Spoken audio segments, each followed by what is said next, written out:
Okie dokie. Thank you.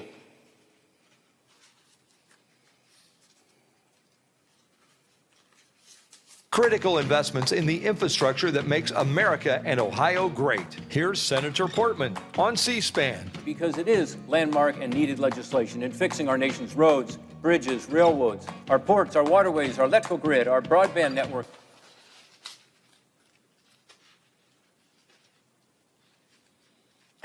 Oh, that's good. All right.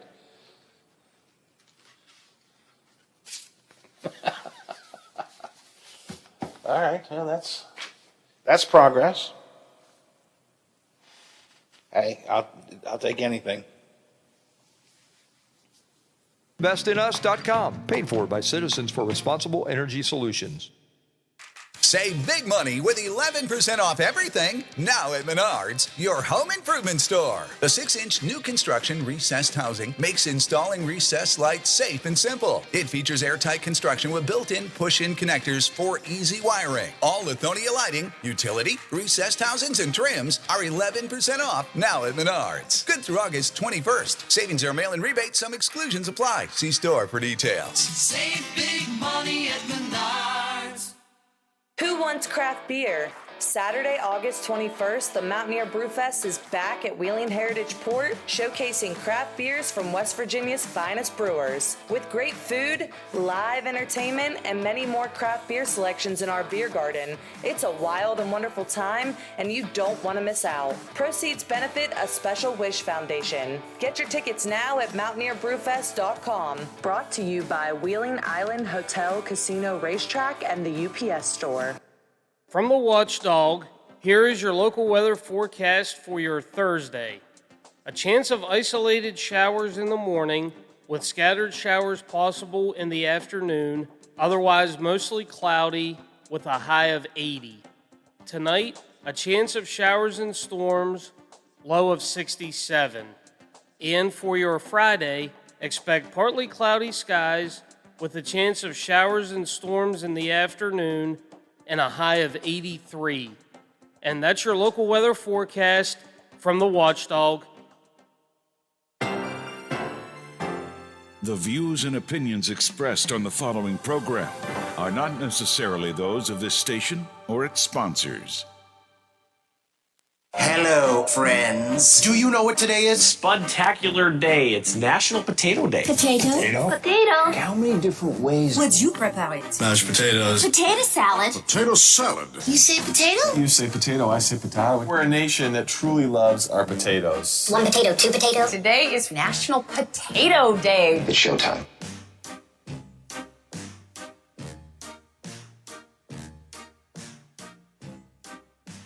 Grab a cup of coffee or your favorite breakfast beverage and listen or watch the Watchdog Morning Show with Howard Monroe during the 100 Days of Summer.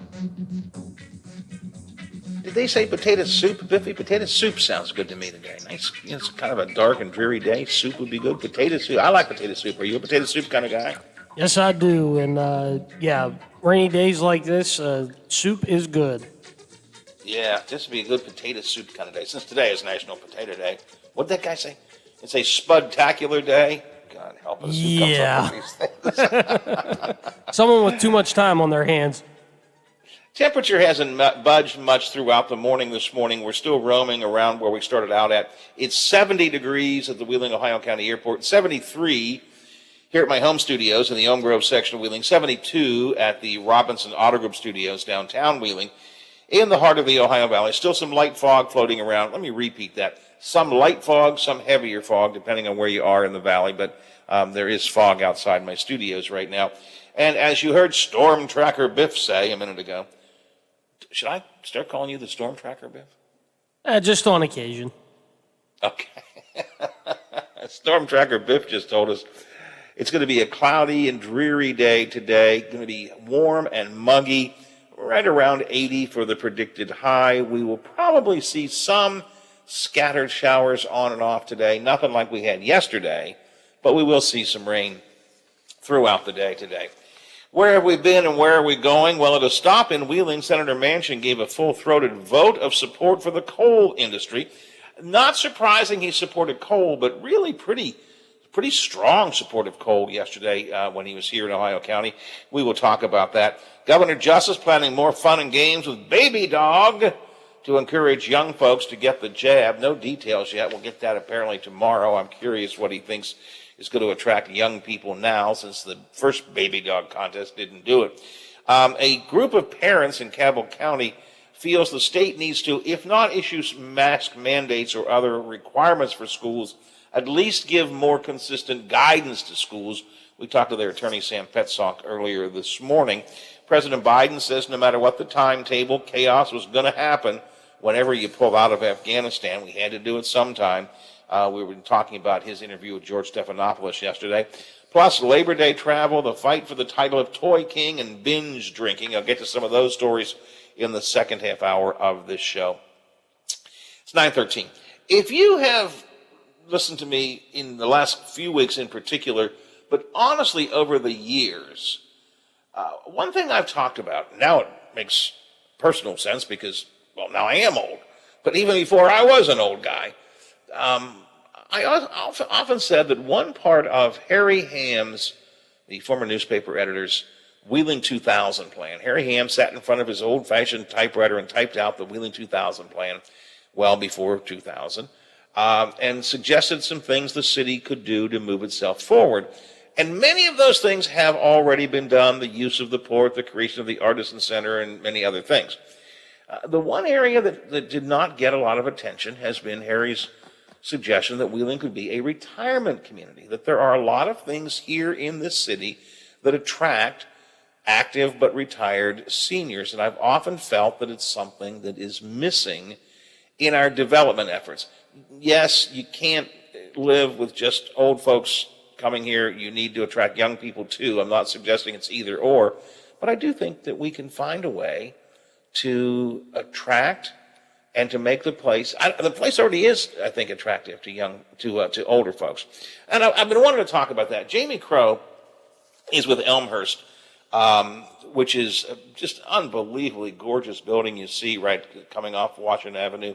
And it's just a phenomenal looking building. I don't really know the history of the building, which I intend to find out in one quick second. But I invited Jamie to come on because I think she might be able to give us some insight into what seniors are thinking about and what they would like to see here in the area. Jamie, good morning. Welcome to the show. Good morning, Howard. I really appreciate you inviting me on the show this morning.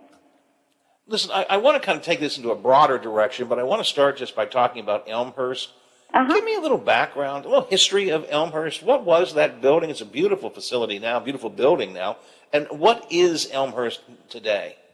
Actually, Elmhurst, the mansion that you see on National Road, was built by Samuel S. Block in 1891, and it was their home, their family home.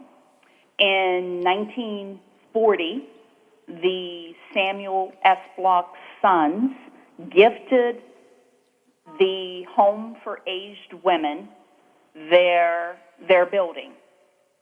So we have a long legacy here of working with seniors, but when they gifted us the home in 1940, we were only serving women at that time. We've evolved a lot up to 2021. We have a beautiful building, over 70,000 square foot. We are a licensed assisted living residence by the state of West Virginia. We are home to 46 residents, but now we serve men, women, and couples. And for those that have never been at Elmhurst, it is one of the finest assisted livings in the state of West Virginia. We actually just came through a 6-day survey by the Department of Health and Human Services, their OFLAC licensing division, which we were, again, deficiency-free on both the environmental and health side, and we're very proud of that. That is not an easy feat to accomplish, but Elmhurst is home to those that are loving retirement. They come and go as they please. We are a nonprofit. A lot of people don't realize we're a 501c3, but our folks are loving life. And if you come by, you'll see smiling faces, activities daily. And that's what it's all about, is seniors improving their quality of life and doing it in grand style here at Elmhurst. You said that it's licensed as an assisted care facility, or I'm sure there's legal meanings to those phrases, but I think I got it right. But you're not what we would call a nursing home, obviously, right? I mean, many, if not most of your residents are reasonably active senior citizens, right? They are. Our residents, being in assisted living, means that they come and go as they please. They all have their own individual rooms. They go to the dining room for their meals. They come down for activities. They ambulate all over the building. They are very active citizens of our community. But the nice thing about it is that we have 24-hour care here. And what I mean by that is there's always an awake staff in our building, experienced staff with RNs and LPNs, because we want to make sure that they are safe 24/7. We're affordable, and I think a lot of individuals think they can't afford to live here. And we have a lot of amenities that is included in their monthly room rental. And our activities, I know just yesterday, some of the residents love to play Uno. Just hearing the laughter and having fun. We have a salon on our campus. We transport out in the Wheeling area for our residents 2.5 days a week. Our campus is secure. We actually rent a space to Blue Sky Physical Therapy, and they provide physical therapy to our residents right here. It is considered outpatient, but all they have to do is just walk right downstairs to our exercise program or to work with our occupational therapist and physical therapist. It's an all-around care that we can provide for our residents, but our residents are active. And being a licensed assisted living just means that they can age in place, and we have the ability to take care of them. We can dispense their medication if they get to that point. Now, knowing this is an interlude for some residents that may have to go to long-term care, but I always tell potential residents and families, come here when you want to, when you can, enjoy and have fun, and that's what it's all about. And we have a lot of residents that are loving life. We are in the post-COVID stages and trying to get back to as normal as we can for day-to-day activities. Your residents can come and go as they like. I mean, if the family wants to pick them up and take them on a shopping trip, or if they want to go, I don't know, to the Blues Fest or whatever, they can just come and go as they like. Is that right? They do, but I want to be clear. We, being licensed by the state, we are mandated. Our residents and staff are still wearing masks. We take temperatures daily, and we are in contact with our families to make sure and ensure that our residents are safe.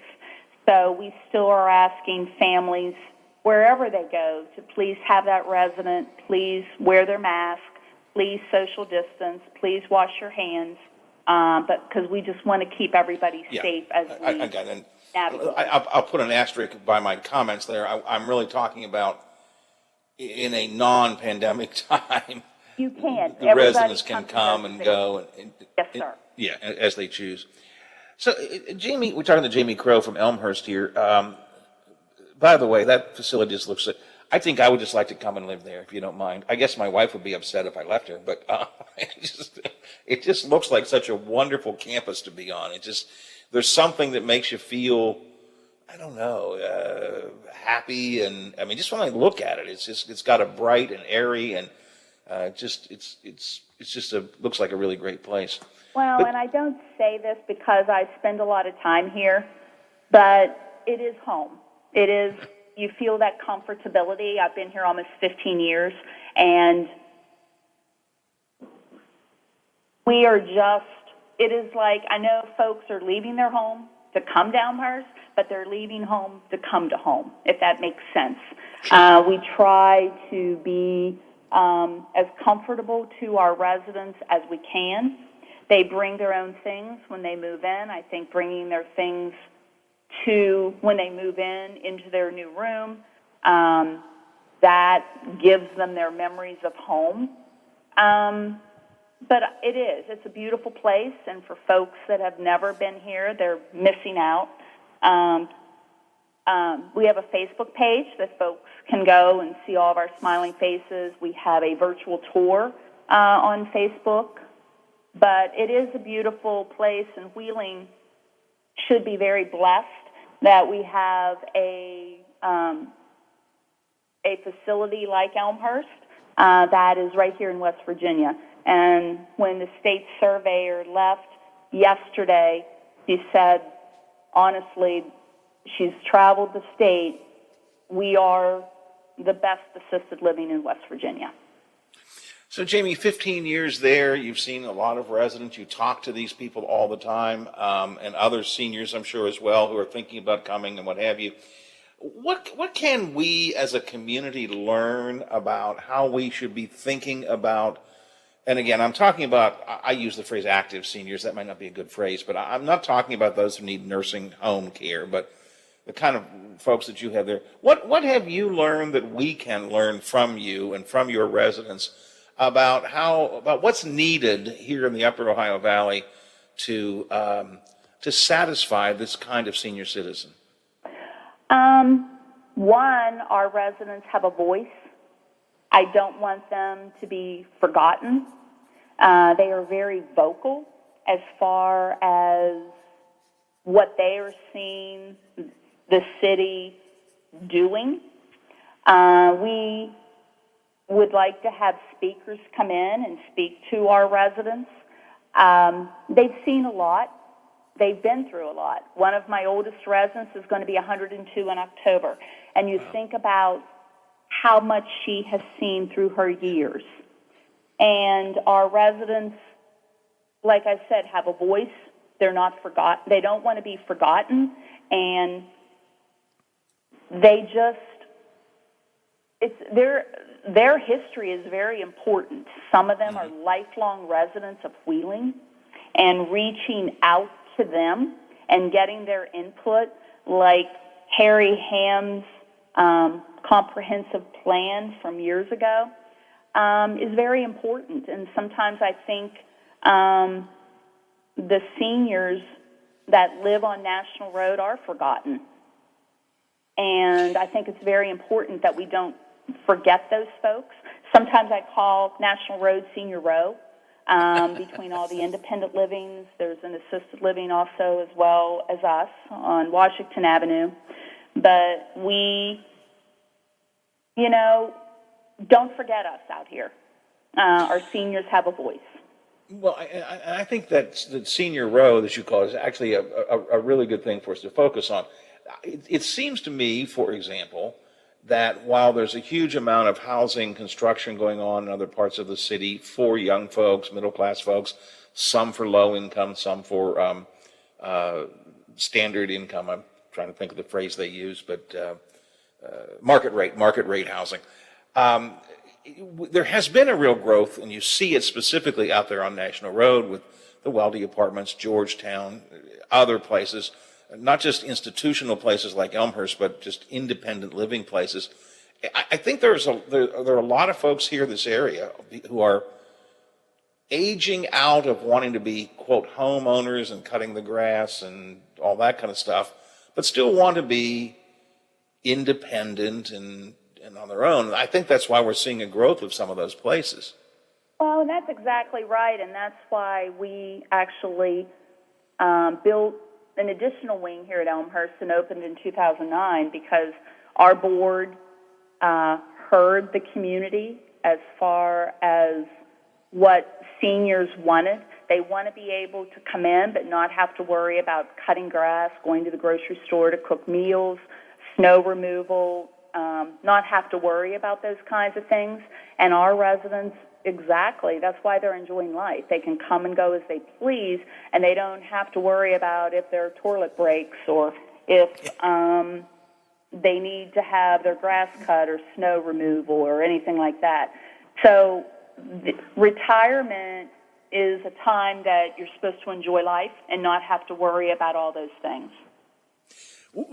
Again, I want to preface this with in a non-pandemic time. Yes. What kinds of things do your residents like to do? I mean, do they find themselves wanting to go to Ogilvie Park? Do they like to go to the Symphony? Do they go to Towngate Theater? Do they, heck, if they're mobile enough, I guess they could walk not far up the street to the Staples Center. What kinds of things do your residents, and I know it's stereotyping, I'm generic here, but what kinds of things do they like to do? Well, actually, speaking of that, we have a group they wanted to see the Delta Queen down on the riverfront today. So we're going to be taking some vans down for them just to be able to see the beauty of the Delta Queen. They love to go to Ogilvie. We have went to Amish country. We go to the Symphony. You name it, we do it. We do it as much outside of Elmhurst as we do inside of Elmhurst. At Elmhurst, they play bingo. We have movies. We bring in speakers. We bring in singers. You name it. They love music. We had to cancel our picnic again this year, but we had a picnic just for the residents on the front porch 2 Fridays ago. And actually, the residents, anytime they hear music, they come to life, and they love it. And we had Greg Molnar come and play his guitar and sing the songs that the residents love. They sang along, they clapped, they danced. We had a buffet. Everything was on our front porch. And that's what it's all about, is for our residents to enjoy life to the fullest. Our residents, again, you know, they come down and talk to me about their needs, what they would like to see. And Elmhurst, we just celebrated our 131st anniversary being here. So we have a long history, and I think we've been around before even assisted living was assisted living. I have been focusing on this in the last few weeks in particular, and really have talked about it for a number of years, because you probably heard me say earlier, I think the one part of Harry Ham's Wheeling 2000 plan that really didn't come to fruition, much of what he recommended in those early typewritten papers have been taken up and have become reality in the city, the Heritage Port and Artisan Center and so many other things. But Harry had recommended that the city should begin to focus on being sort of a retirement community, recognizing that there are some active seniors who would appreciate the Symphony, appreciate Ogilvie Institute, and appreciate the parks, and like our lower cost of living if they are owning their own places, easy transportation, and we could bring more people to town to say, look, this is a great place to get. Yes, I want young people here. I always get in trouble when I say this. I want young people to come, to stay and to come. But I think there's room for enhancing the opportunities for retirees to be here in those years before they end up having to go to a nursing home and being truly confined. I mean, do you think that's a reasonable thing for the city to be looking at? I do, absolutely. We have a lot of retirees in the city of Wheeling that are looking to downsize, and there just isn't anywhere for them to go. There is a lack of housing for retirees, and retirees have worked in Wheeling, lived in Wheeling, and now are ready to retire in Wheeling. And I think it's something that really needs to be looked at. Over our 131 years here, we've certainly served hundreds of residents, are loving retirement and doing it at Elmhurst. But I think it is something that really needs to be looked at, yes. Amy, I don't know why I said that. Jamie, how are you funded? You said you're a nonprofit. Obviously, residents pay to be there. But what's your funding? Are you grant based? Do you get state money? Do you get money per? I mean, I'm not trying to pry into your details. But we do not get any of that. We are private pay.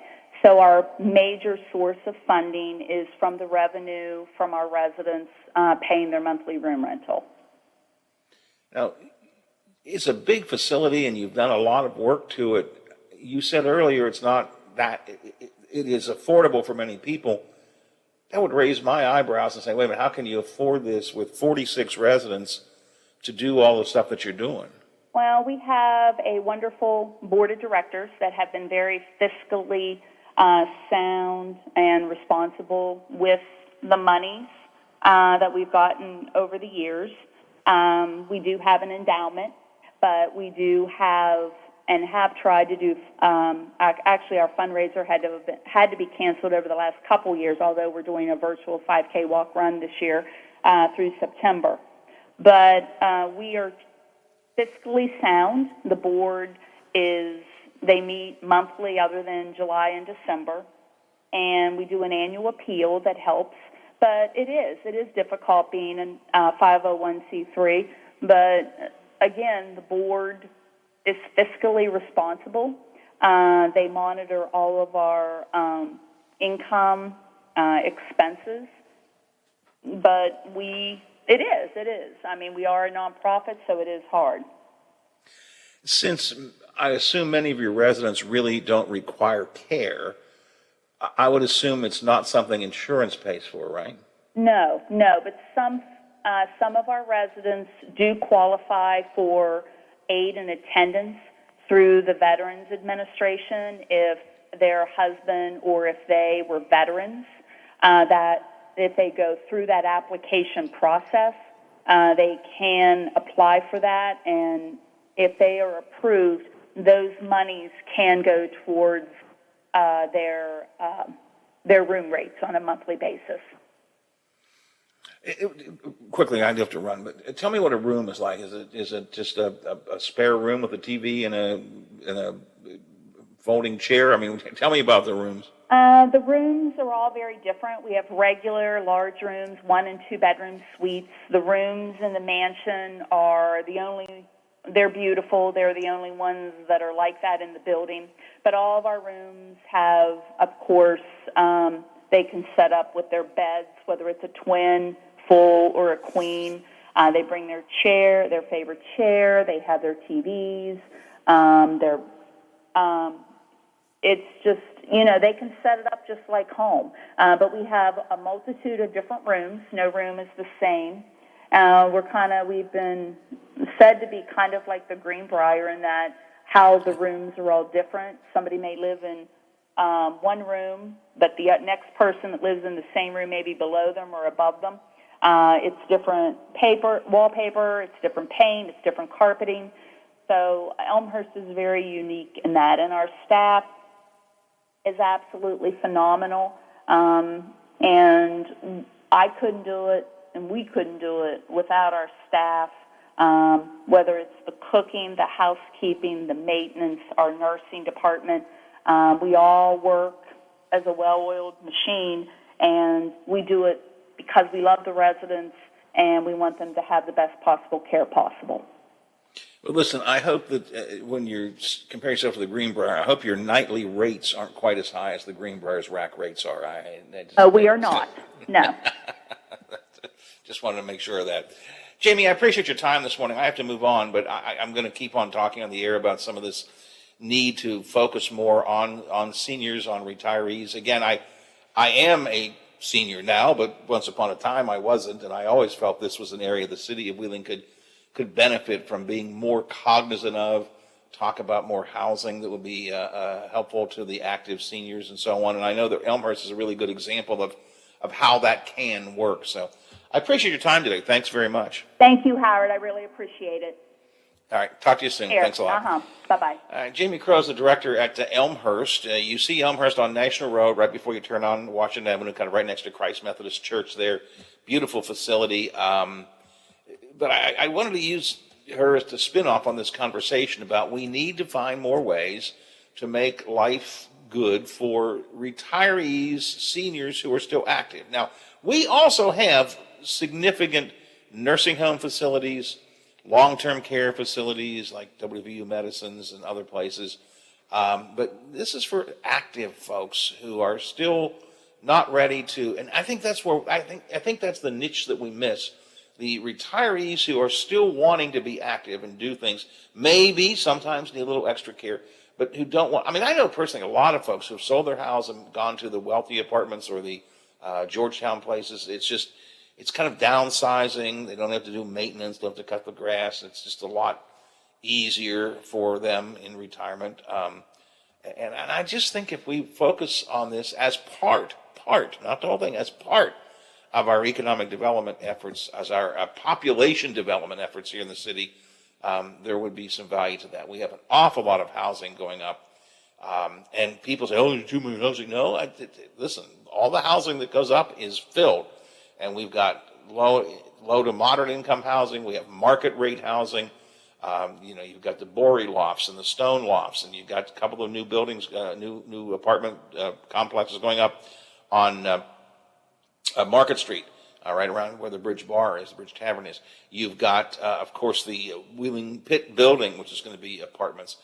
You have a lot of people renovating apartments downtown and so on. So folks are kind of changing the way they think about housing. And I think if we think more about what do retirees want, now I'm putting the work behind me and I have more free time, but I don't want to use it to cut the grass. I just think there's value in that. But as I said earlier, Biff, what do I know? I'm just a guy on the radio. It's 20 till the hour already. We're looking at about 70 degrees, 73, 70, 71, depends on where you are here in the upper Ohio Valley. Going to hit 80 about today. Hot, muggy, cloudy is the forecast. Let's check some headlines from our friends at Metro News. Mr. DeFabio has sports for us, and we'll roll on into a few odds and ends before I check in with Bob Westfall from the Big Seven, see what they're working on today. We are the Watchdog Morning Show here on WKKX and WVOY, FM and AM. The Metro News Update is brought to you by Thomas Auto Centers, Mall Road, St. Clairsville. Get the best deal at Thomas Auto Centers.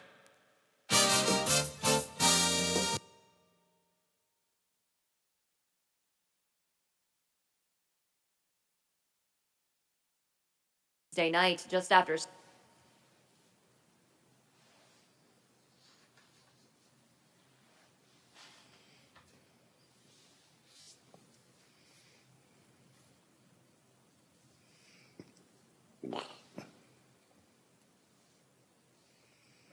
Afghans were seen grasping onto military planes in hopes of escaping the country. Those are places that we patrolled. Those are places that we lived, ran missions out of. So it was a little sickening to see that. Patrick Fisher is a Marshall County native and served in Afghanistan while in the U.S. Army from 2010 to 2011.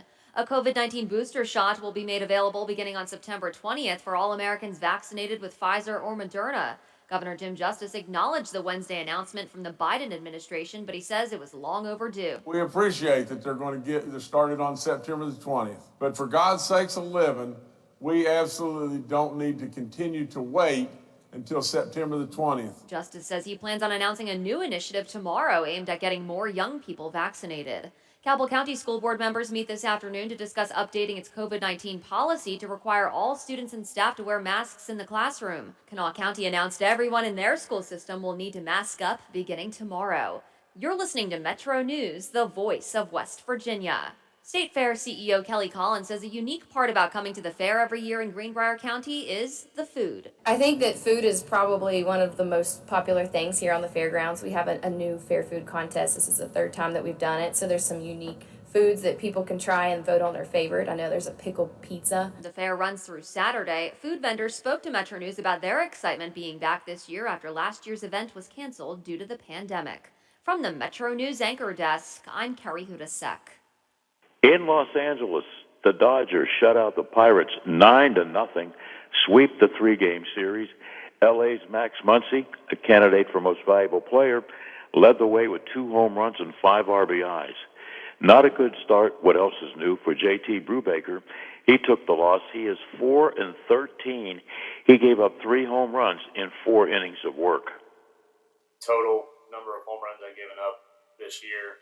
It's just adding up, and I'm sick of seeing the ball leave the park. So it's just, when it does, it just adds up, and it's just even more frustrating. The Pirates have now lost 15 of their last 17 games. Today, Pittsburgh will not win or lose. They can enjoy an off day, but they're back to work on Friday when they visit the Cardinals in St. Louis. Interesting news made in Atlanta, where the Braves beat Miami 11-9. Braves first baseman Freddie Freeman hit for the cycle. Second time in his career he has recorded a cycle. These are the special nights that, it's really even hard to talk about. Everything has to go right. Balls have to go, for me, balls have to be perfectly placed. They were playing a shift in the outfield that the right fielder was so far over. So things just had to go perfectly well, and, it just did tonight. Meanwhile, the Pittsburgh Steelers continue to work out in preparation for Saturday's home game with the Detroit Lions at Heinz Field. The Steelers are unbeaten in the preseason with 2 wins and no losses. I'm Bill DeFabio on sports, and we are the Watchdog. Hi, it's Hoppy Kirchville. Join me weekdays at 10 o'clock for Talk Line. We'll talk about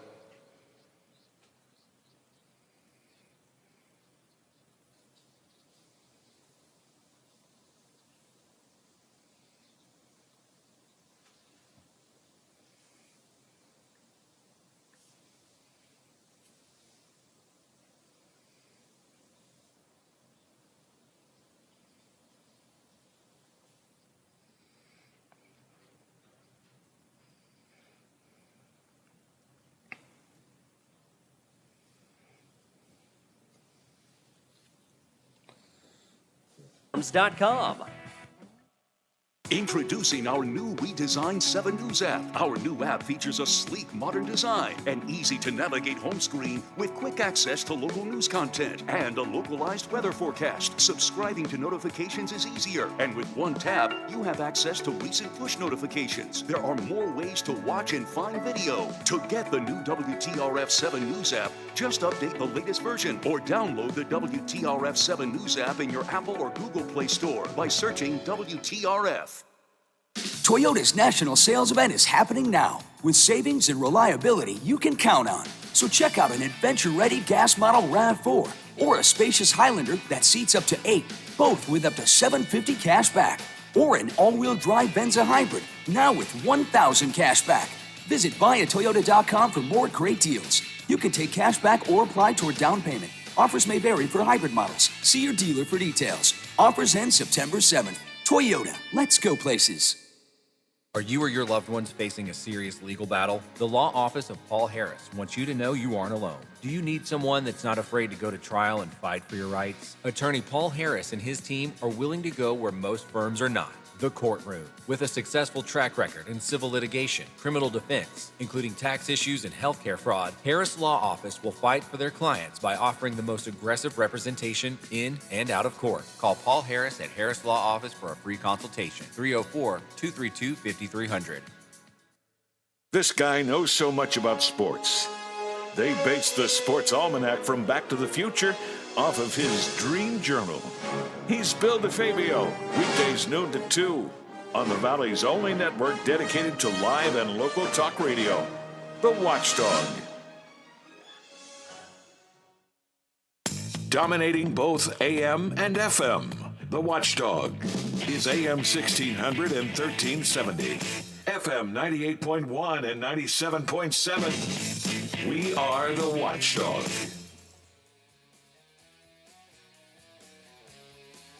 Watch out! He could climb on his soapbox at any time. The Watchdog Morning Show with Howard Monroe continues.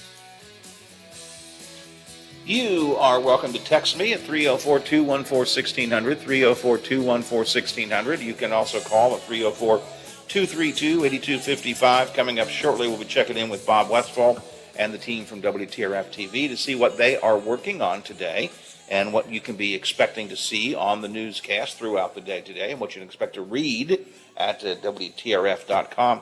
I read an interesting piece yesterday on WTRF.com about Joe Manchin's visit to the Upper Ohio Valley. The senator brought the Secretary of Labor, Marty Walsh, with him to Ohio County, and they made a pit stop to go underground at one of the mines in Ohio County.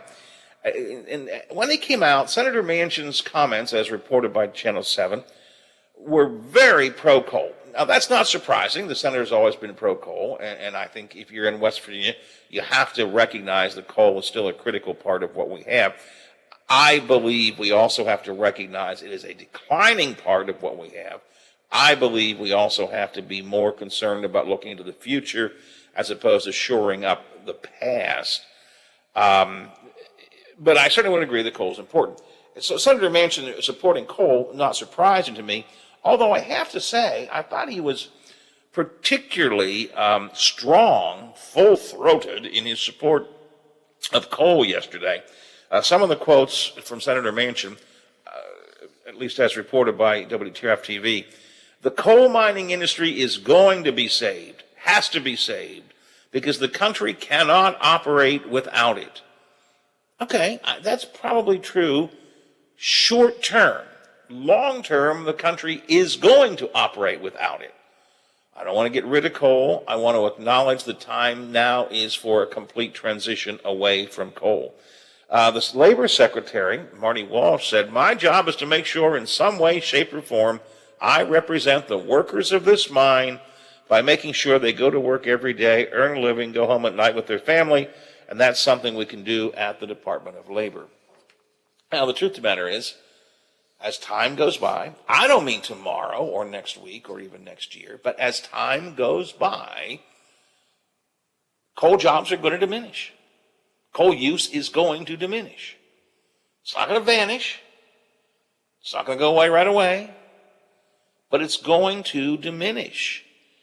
And we have got to acknowledge that. And it intrigued me that the senator was so strong in the way he phrased this. Not that he supported coal, but in the way that he did it yesterday. And the issue of the climate problems created by fossil fuels, the burning of fossil fuels like coal. So the people who believe the United States coal industry is polluting the world and the climate affecting has no effect whatsoever, compare it to the impact of Asia. Well, okay, I understand. The fact that somebody else is worse doesn't mean that we shouldn't be careful ourselves.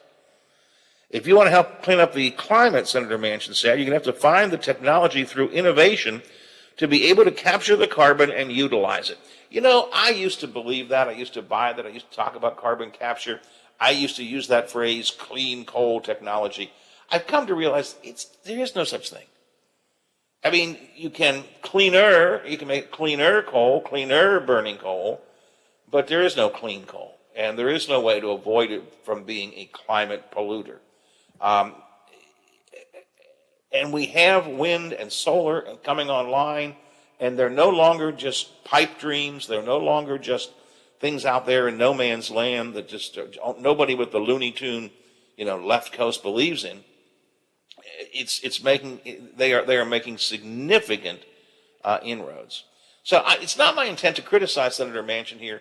It is only my intent to really be intrigued by the lack of nuance in the comments that he made. Again, I try to nuance my comments on coal all the time. I believe that coal is going to be a decreasingly important part of our economy. Over time, not immediately, but a decreasing part of our economy. I believe that alternative energies are going to become a larger part of our economy. And if we don't recognize that and begin to agree that we have to look to the transition, we're going to be in the same position that blacksmiths were once upon a time when they said, I'll just keep on making horseshoes because those darn horseless carriages that Henry Ford is creating will never catch on. So again, not meant to criticize Senator Manchin, but to be intrigued by how aggressive he was in supporting the coal industry and the words that he used yesterday. Now, again, the info I have here comes directly from the website of WTRF, which is where I get so much of my news from. So if I'm wrong, blame Channel 7. No, I'm only kidding. Bob Westfall is here. Good morning, Bob. Howard, how are you this morning? Let me check. I think I'm okay. How about you? I'm doing well for a Thursday. You talked about horse and buggies a second ago. Yes. So was it firsthand experience that you're talking about? No. I wasn't driving a horse and buggy. No. I didn't even drive a Model T. I was just using that as a historical reference. Historical, not anecdotal, personal. Oh, okay. All right. Well, that's I find it hard to believe, but okay, I'll take that one. And I never knew a blacksmith, so no. Really? I did. Did you really? Yeah. When I lived up in Akron, they have a historic village up there. And Actually, yeah, okay. I've met blacksmiths when I went to Williamsburg, Colonial Williamsburg, many years ago, and they still have blacksmiths there. But yeah, I never knew anyone who actually shoed horses for an actual living other than historic. Making a comeback, you know? Yeah. Well, anyway. any day now, the horses will be coming back. Yeah. Boy, the way we're descending, yeah, you're probably right. And remember, they create jobs because not only do you have to have pooper scoopers for them. Yeah, that's part of the. I'm sure the EPA will be right there. You're right. And I wish I'd have. And this is my question all the time when you were talking about Joe Manchin and coal. And my question is, as the son of a steel worker, where were they when the steel mills were going down? Yeah, well, that's a good point. I mean, okay, that is a good point. Yeah, you'd be able to drive from Steubenville to Wheeling, and you would pass a half a dozen steel mills. Now, if you drive from Steubenville to Wheeling, the only ones you pass are empty. They're being used by the oil and gas industry, or you have a High Valley Coatings there in Yorkville. That's it. Yeah, you have these little niche operations that come up and do a little bit. But yeah, you're right. And it's interesting because it's a very interesting comparison that you make. Steel was as much, if not probably even more important to the economy of the area than mining was. Certainly equal to mining. Right. And the truth of the matter is, the steel industry was not, I don't want to get into this pollution stuff and so on, but there are downsides to burning coal. There was no downside to making steel. There was no downside to making steel. Yeah, well, the Ohio River probably could beg to differ with it on that one, but... Well, maybe. Yeah. But anyway, yeah, I always get that question, and I'm never the one that gets to ask that question, but maybe next time. All right. What are you working on today? All right. High school football kicks off. I know Biff's excited. My heavens. He's sitting there reading the tab today and eagerly been watching all your previews. He's just so excited. Oh, yeah, it's time to go. We got Buckeye Local is at Barnesville.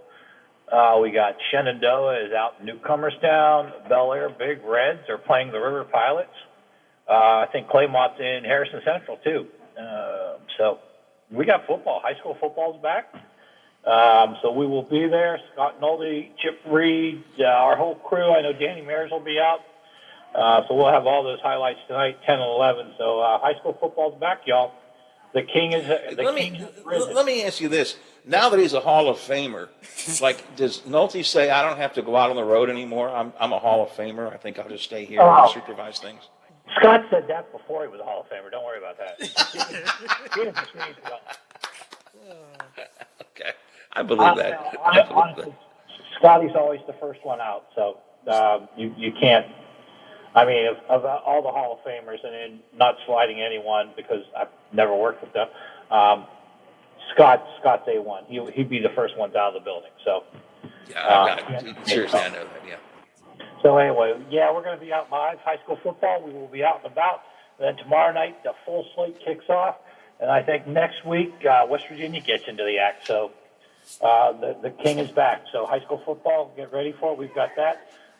Interesting story Catherine's doing today. We keep talking to kids, first year in high school, first year in junior high, first year back. What about teachers? What about these men and women that have just graduated college? This is their first job, and they're going to teach heading into the pandemic. Holy moly! So we're going to sit down with a couple of those teachers. We're going to sit down with a couple of those teachers and just kind of, pick their brains and see what they're thinking as they get ready for a new school year. So that's one of those stories that kind of makes you think. That's a really great point. I don't know who thought of that, but it's your place. That's a great point because these teachers are going to be picking up students who are already behind the curve because of what we had last year. Right. I mean, they're going to have to work, I won't say doubly hard, but they're going to find much more creative ways than a traditional back to school because coming up, that's going to be an interesting perspective. I'd love to know what teachers think about that. Yeah, we talked I'm drawing a blank on her name, but Laughlin Chapel, their tutors are seeing a huge problem from last year going into this year. So yeah, you're absolutely right. So we're kind of interested to see what these first year's teachers, I mean, they've got to be sitting think, man, I should have stayed in business. I don't know, but so anyway, we're going to do that. Board meeting this morning with Ohio County Schools. Something interesting out of that. It looks like they're going to have in-school testing. So if you got the sniffles or you sound like you might be coming down with something, they will actually test you at the school with parents' permission. So you can find out right away. So you're not having to take that 10 or 14-day quarantine. So that's a good approach. So we'll have that. We're over at Bridgeport. Bridgeport School's kicked off today, so we're going to talk to the kids over there. So actually gearing up for back to school this week and next week. There's a couple of huge weeks. Of course, our football previews continued. Tyler Consolidated, Payton City, which, if you remember, they dropped their football program last year. They are back this year, so they're ready to play some football. And 100 West Virginia. You know what I found out yesterday? They don't have 100 people. No. Do you know who 100 is named after? Mr. 100? No. It was named after a American Revolution general who actually served under Cornwallis. He was with the British. And his nickname was Old 100. Really? Yeah, I found that out yesterday. That is total news to me. So they're Tories. Yeah. Yeah, his guy's name was Henry Church. He lived to be 109. Wow. All right. Bob, I got to run. I've spent too much time having fun with you and not enough talking serious stuff. People can look for noon, 5, 6, 10, 11, 5:30 statewide show, always at WTRF.com, and we'll wrap up the week tomorrow. Thank you, my friend. Bye, guys. 10 o'clock, ABC News already in progress. I'll see you tomorrow morning, 7 o'clock. Biffy? Yep, back to close out the week. We'll keep on doing it until we get it right. That could be a long time. Indeed.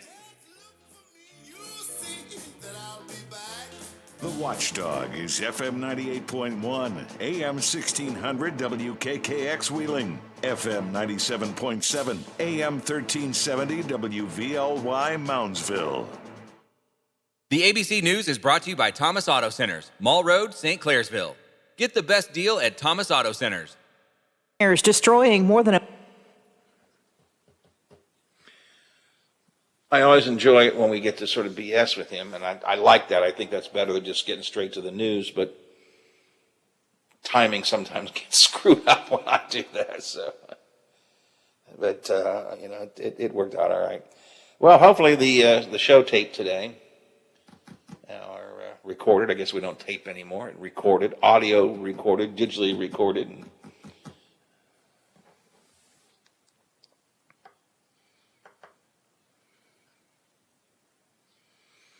okay, that's good. Well, if you can save it and, as always, put it in the Dropbox, that might be helpful. I cleaned out the Dropbox yesterday. I thought maybe that's where some of the, and also Kayleen was going to, I don't know if she was going to do it or talk to Omni about cleaning out the memory that needed to be cleaned out on that computer. So I don't know if she did or not, but hopefully she did.